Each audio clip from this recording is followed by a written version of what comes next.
We're going to talk about equilibrium and statistics.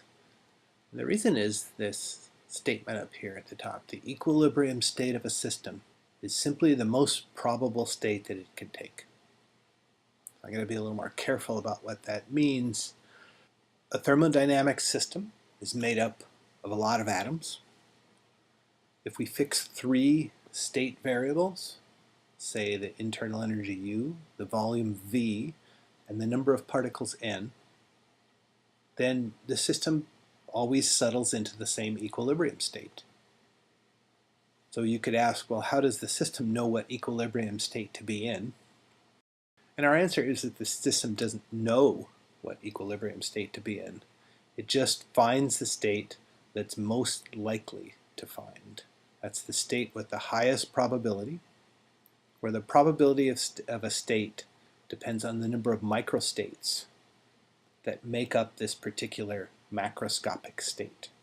So I have to say a little bit about microstates. The number of microstates, we use this symbol omega, depends of course on the macroscopic variables n and u and v. So omega is a state variable. It's the total number of ways of distributing n particles in the volume v and distributing the energy U among all the particles. So there's two things going on here. There's particles being distributed in the volume. That's part of the number of microstates, but also the number of ways of distributing the energy amongst all these n particles. So the most probable state is the state that has the most ways of distributing particles and energy.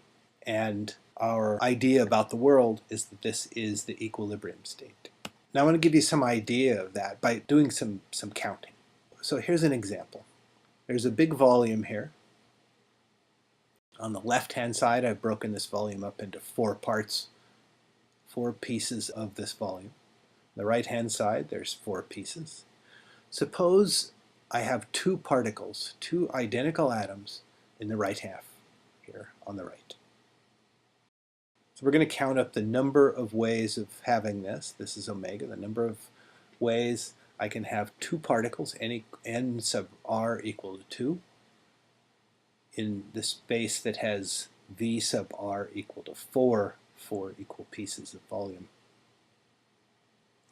Well, two particles, they're identical. They could be in part C, section C, or A or B or D. So there's four states that have two particles in one of these sections. There are only two particles, so once I put two particles in one of them, that's it. So there's four states corresponding to the four different regions. Those are the only states where there are two particles, two atoms in a single region. Two atoms in different regions, well, you can count them up and they're listed here. There's 6 ways of getting two atoms in different regions. So the number of microstates on the right, if I have two atoms on the right and 4 different regions to put them in, there's 10 ways of arranging these two atoms. So I haven't said anything about energy yet. We're just talking about arrangements in volume right now. So it turns out you can calculate this. There's an equation that lets you calculate that, and you can check and make sure that this works for the situation I gave you, that it gives you 10. By the way, this equation only works for identical particles, so it's not going to work for coin counting problems. Coins you can tell apart. They're not identical. You can always tell one coin from another. In fact, they're all scratched up differently, so that's not an issue. So let's continue the example. Suppose I know the number of microstates on the right, and I know the number of microstates on the left, then the total number of microstates is just the product of those two, because each microstate on the right corresponds to any microstate on the left. So if you think about it, you find out that that's the product of the two to give you omega total. A bigger problem. Suppose we have 4 atoms, and they can go anywhere in this space. It isn't that we have 2 atoms on the right. We might have 0 atoms on the right. N sub r might be 0, 1, 2, 3, or 4.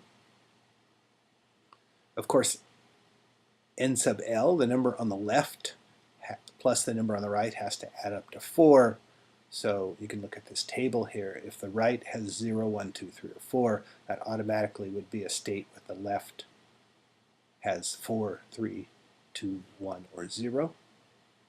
I can do the calculation that I showed you on the other page, or I can just count them all up, but let's do the calculation. Don't forget that 0 factorial is equal to 1.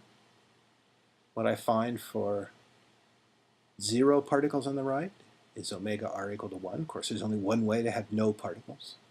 1 particle on the right, not surprisingly, there's 4 places to put it, so there's 4 states there. 2 particles on the right, we already counted 10. 3 is 20, 4 turns out to be 35. The omega left, because the number of particles is going down instead of up, it's just the opposite of omega right. Omega total is the product of those, so 35 states has with 0 particles on the left and 4 on the right. 100 states with 2 on the left and 2 on the right. You'll see that the omega total is the largest at the 50-50, not surprisingly. Just in order to get the 50-50 value, the maximum value, equal to a number that doesn't change with n, I'm going to divide omega total, this column here, by the maximum. The maximum is 100, so I'm going to take all these numbers here, divide them by 100, and I get that column there on the right, omega total over omega maximum. You see that it peaks at 2 particles on the right and 2 particles on the left. 2 on the right, 2 on the left. Here's what happens if I do this calculation for different kinds of systems. So I did it for n equals 4, where the volume on the left was 4, also the volume on the right was 4. What if I do it for n equals 8? Volume on the left 4, volume on the right 4. Well, that's this line right here. And you see that the probability of having 0 atoms on the left is a lot smaller, a lot less likely to have 0 atoms on the left than when I had only 4 atoms. I'm going to go also up to n equals 32 and n equals 256. Just to make this physically reasonable, I also increased the volume so that the density of particles would be about the same. So n equals 32, I went to VL, V on the left equals 32, and V on the right equals 32. And for n equals 256, I went to V on the left equals 256, and V on the right equals 256. And what you see is when the number of particles and the size of the system get bigger and bigger, this is still only 256, so this is nothing like Avogadro's number yet. This thing starts to peak more sharply. And what you find is that for very large n and v, only states that are very, very close to equilibrium will ever be seen. So that's our explanation for why the system settles down into one macroscopic state and stops changing around. The number of particles in the front half of the room you're sitting in doesn't change around very much.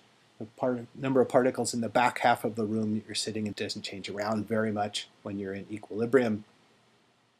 Fortunately, because if the number of oxygen molecules in your half of the room started to change very much, well, if it went up, that would be good, but if the number of oxygen molecules went down, then that would be a problem. So this has so far just been a counting problem. It tells us the number of microstates for distributing particles in a volume. And we find out that they end up roughly equally distributed throughout the volume in equilibrium. For large enough numbers of particles, they end up very close to equally distributed throughout the space. Now, I can point out you can use the same kind of counting and what you find for energy, and what you find for energy is that it is most likely, in other words, the equilibrium situation is when it's distributed equally throughout the energy modes, the microscopic energy modes that are available to the system. So this is the equipartition theorem, and it's just kind of a proof of it when you do this kind of counting problem. So what does this say in the end? Equilibrium is the most probable state. Well, you just have to remember that the equilibrium state is a state with the largest number of ways of distributing particles and energy. So there's two things getting distributed here. Particles are getting distributed throughout the volume. So if you give a set of particles more volume, and they have more mobility, more places to go.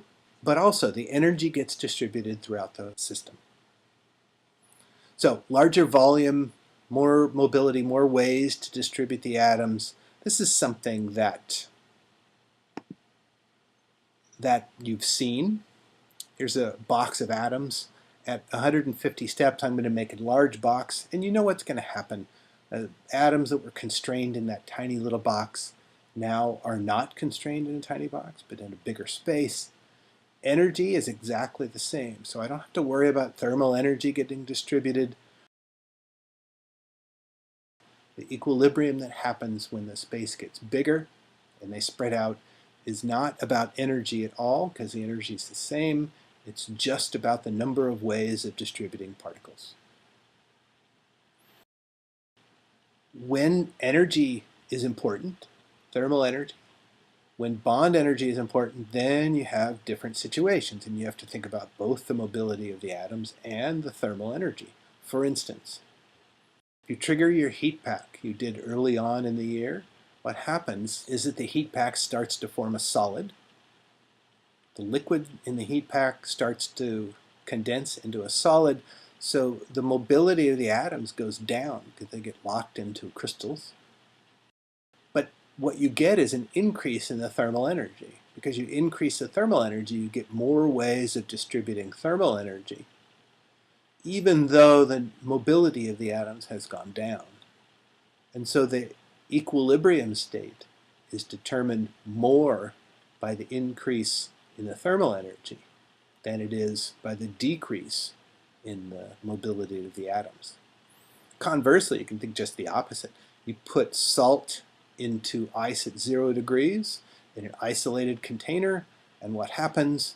The temperature goes down, some of the ice melts, and what's happening is that you have an increase in the mobility of the salt water, the salt and the liquid, and that is more important than the decrease in the thermal energy. So that's what drives that particular increase in the total number of microstates.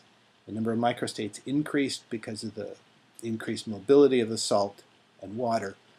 It decreased because of the loss of thermal energy, but the increased mobility of the salt and water wins out, and it's an endothermic reaction.